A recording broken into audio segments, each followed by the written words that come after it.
Simbora para mais uma caixinha de perguntas.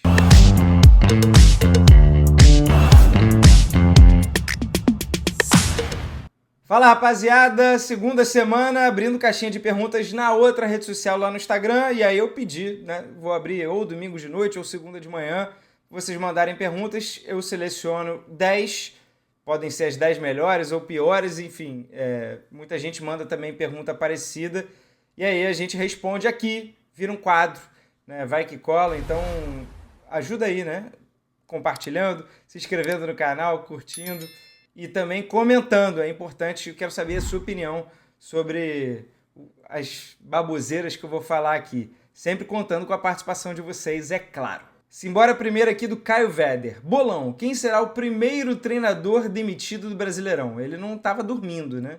Ele sabe que o Mano Menezes já foi demitido, então eu vou aqui contar o segundo treinador demitido. O Mano caiu, a gente vai falar sobre ele daqui a pouquinho. O Mano caiu na primeira rodada, eu não sei se vai ter alguém caindo na segunda, mas eu diria que o Zubeldia do São Paulo tá na corda bamba e, embora, enfim, diretoria vai negar, dizer que está prestigiado, já está rolando um desgaste há muito tempo com torcida, né? E o São Paulo jogando menos do que pode, não conseguindo também resultados. Acho que, pelo menos dos grandes, porque os pequenos também são um pouco imprevisíveis, dos grandes eu diria que o Zubeldia é o mais próximo de ser demitido. Eu não quero que ninguém perca o seu emprego, tá? Estou aqui analisando a situação que está rolando agora. Peter Kings, o técnico que você quer ver na seleção brasileira e por quê? Fiz um vídeo aqui no canal também, assim que o Dorival saiu, para falar também sobre os possíveis substitutos, e lá eu elenquei, e desde então não mudei minha opinião. Quero como opção número 1, dentre, óbvio, né? Se eu pudesse escolher o Guardiola, eu escolheria, mas o Guardiola está em contrato com o City, o Klopp se aposentou, né? Tem gente até falando por aí que é fácil, né? Pega o Klopp, ele volta. Não vai, tá? Vamos aqui então em relação aos nomes.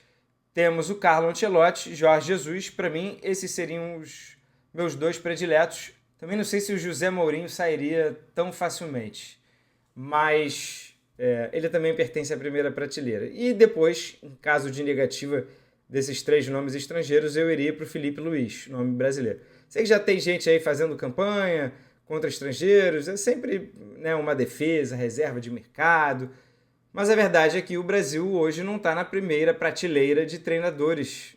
Na verdade, há muito tempo já não está. Isso significa que vai ganhar a Copa, vai perder a Copa? Claro que não, é mais a gente tentar pegar a melhor opção no momento. E aí, para mim, a melhor opção é o Carlo Ancelotti, falando aqui de trabalho, né? O Carlo Ancelotti, pelo currículo, pela forma como ele consegue se adaptar aos jogadores que tem, por conhecer os brasileiros, ter uma boa relação com o Brasil, ser um cara carismático. Então, assim, se for somar vários fatores, o Ancelotti seria o primeiro da lista. Porém, eu acho que a gente não tem que esperar até o meio do ano e correr o risco de tomar outro toco, né? Vai ficar correndo atrás da mesma mulher, né? Fazer uma analogia aqui, né? Que você está na noitada lá, você fica correndo atrás daquela pessoa, aí você vai ao banheiro, toma um não, vai ao banheiro, dá meia hora, tenta chegar naquela pessoa de novo, tenta ganhar na insistência, não vai. O Ancelotti vai dar prioridade para o Real Madrid. Então, passando a fila adiante, para a gente não ter que esperar perder a data FIFA de junho, eu iria no Jorge Jesus, esse sim aparenta estar desesperado, já estava se oferecendo há muito tempo para assumir a seleção brasileira, já ganhou o dinheiro dele no Al Hilal e ele toparia vir antes do Mundial. Então, Jorge Jesus, um bom nome, por também conhecer futebol brasileiro, a experiência dele no Flamengo foi maravilhosa. Ele é um pouquinho marrento, né? Um pouquinho convencido, sim, mas eu acho que seria um treinador para chegar e conseguir resolver a casa em pouco tempo. GMS Rica, qual o top 5 de camisas mais bonitas desse Brasileirão? Um critério totalmente subjetivo. Eu estou aqui hoje com a camisa do Betis, que nesse fim de semana ganhou do Sevilha, o derby lá de Sevilha. O Antony está jogando muito bem lá. Tem o Johnny também, que era volante do Inter. O Vitor Roque estava até lá outro dia. Eu acho essa camisa bonita, mas não tem nenhuma parecida com ela nessa temporada. Eu fui dar uma olhada, ainda tem time para lançar uniforme. Eu escolhi aqui 5 sem ordem. Cruzeiro, número 1, que está com o detalhe nas mangas. Eu achei diferente, né? Então acho que já chamou a atenção. O Galo também. O Galo, a tradicional do Galo com dourado, ficou um toque legal. A do Bahia, 0-1 do Bahia, toda branca, limpa. A do Santos, toda limpa, também é linda. O problema é que quando chegam os patrocinadores, né?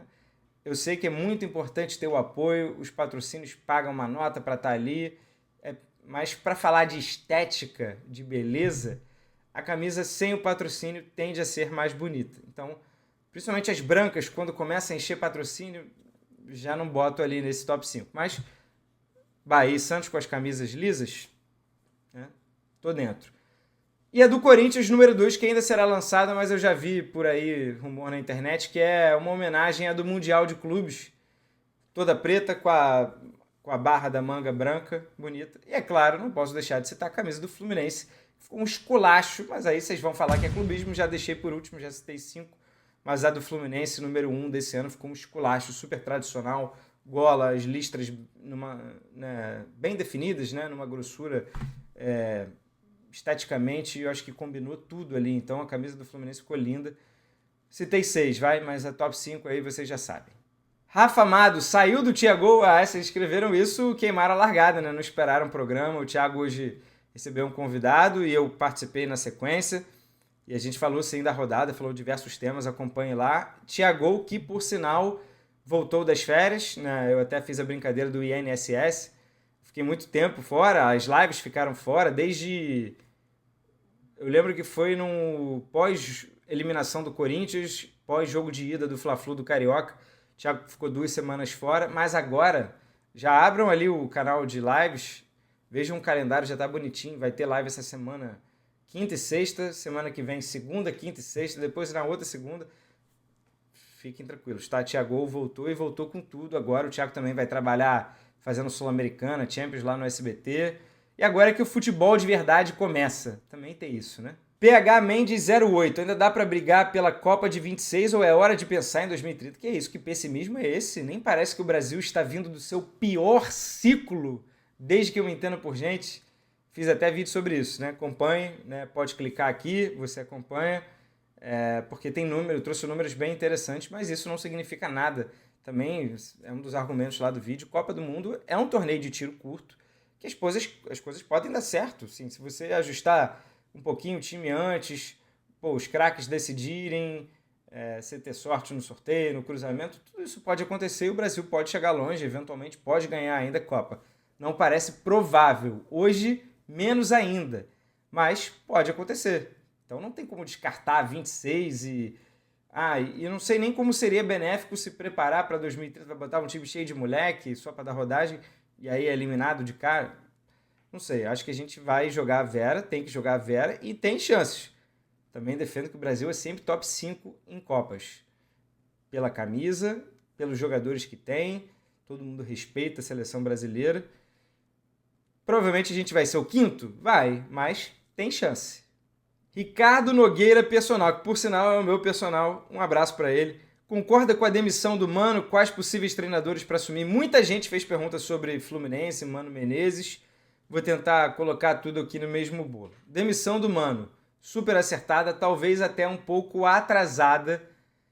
Eu acho que o Fluminense deveria ter partido para um outro treinador assim que acabou o Brasileirão, já ciente que o papel do Mano estava cumprido e o teto era mais ou menos aquele. Mas acho que diante da dificuldade ali de vários times encontrarem treinadores, não tinha muitas opções de mercado. O Mano acabou ficando. Só que você vê um comentário agora de um Felipe Melo dizendo que o relacionamento já estava desgastado e tudo leva a crer que esse foi um dos principais fatores. Não apenas o pouco futebol que o time apresentava, pouco criativo, né? O Ganso ficou fora e tá fora até agora nesse ano. E...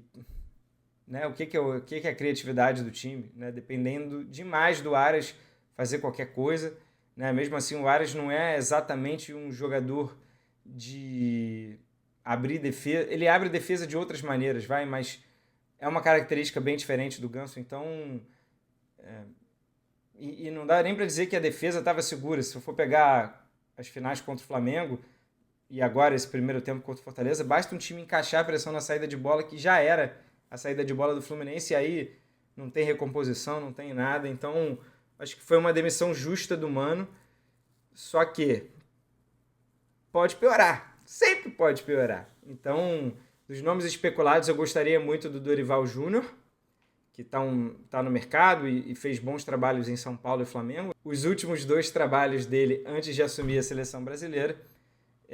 Tite, porque eu gosto muito do Tite, embora ele tenha decepcionado no Flamengo, eu achei que ele faria mais coisa. E aí a gente vai desses 2 prediletos para nomes mais temerários, que eu não curtiria tanto como torcedor e talvez como um comentarista fosse criticar. Fernando Diniz, que saiu com desgaste, embora o grupo goste muito dele. O semestre de 2024 do Diniz não é que tenha apagado, nunca vai apagar a Libertadores, o que ele fez, o ótimo ano de 2022 jogando bola que o Fluminense teve. Mas o desgaste foi tamanho que eu acho que ainda é cedo para o Fernando Diniz voltar. E Renato Gaúcho, que aí ame ou odeie, e eu estou mais do outro lado. Não tem nada contra a pessoa, mas eu não sou um admirador do trabalho do Renato Gaúcho, treinador. Inclusive esse ano, 30 anos do gol de barriga. Renato Gaúcho como jogador, né, tem serviços prestados no Fluminense. Pode ser ídolo ou não do clube, mas esse foi um episódio lendário, né? Na época que o estadual valia muito. Como treinador, tem um pé atrás. Aí, se for sair desses 4 nomes, aí me parece invenção. Eu não acreditaria no Mário indo em nome estrangeiro, Mário Bittencourt, presidente do clube. Então, ficaria entre Dorival e Tite, os meus prediletos. Everton Rodrigo Castro, sua análise da primeira rodada do Brasileirão. Dá para esperar bons jogos? Tivemos bons jogos. Flamengo e Inter foi um jogo lá e cá, bastante emocionante. Inter conseguiu, dentro das suas limitações, mas o Inter é um grande time, mas quando a gente fala em elenco, comparado ao Flamengo, o Flamengo jogou sem o Gerson, né? Tá ainda com vários desfalques, mas o Inter fez frente durante boa parte do jogo. Foi um grande jogo de futebol. Gostei muito de Vasco e Santos, também um lá e cá tremendo. Palmeiras e Botafogo pode não ter sido um jogo ruim, mas foi melhor do que o placar sugere. Foi melhor do que um 0-0. Na verdade, Flaco perdeu um gol incrível, o Vitor Roque, o Savarino deu 2 moles incríveis também. Não era para ter sido 0-0. Foi um joguinho que deixou um pouco a desejar. Eu não consegui assistir mais na rodada, então também tem isso. Cobro que o Brasileirão tenha mais horários para a gente poder ver mais jogos. Fortaleza e Flu eu não incluiria entre os grandes jogos. Não vi Grêmio e Galo, não vi São Paulo Sport. Corinthians e Bahia vi um pedaço, né? Um horário ali que eu já estou botando a minha filha para dormir. Então, podemos sim esperar grandes jogos. A gente vai ter as dificuldades de sempre, de calendário, viagens, gramado, arbitragem enchendo o saco, mas podemos sim esperar grandes jogos. Eu acho que esse vai ser um dos melhores brasileirões da história dos pontos corridos. Essa é uma frase forte e dá até para desenvolver um vídeo sobre isso em breve. Almeida 10. Você ainda vê condições do Vini Júnior ser titular da seleção brasileira?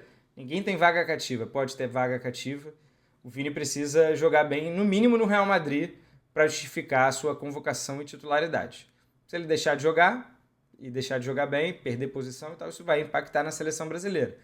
Mas, uma vez que a gente já conhece o futebol dele, ele acabou de ser melhor do mundo, a gente pode cobrar um futebol melhor, mas eu imagino que ele parta na frente da concorrência, né?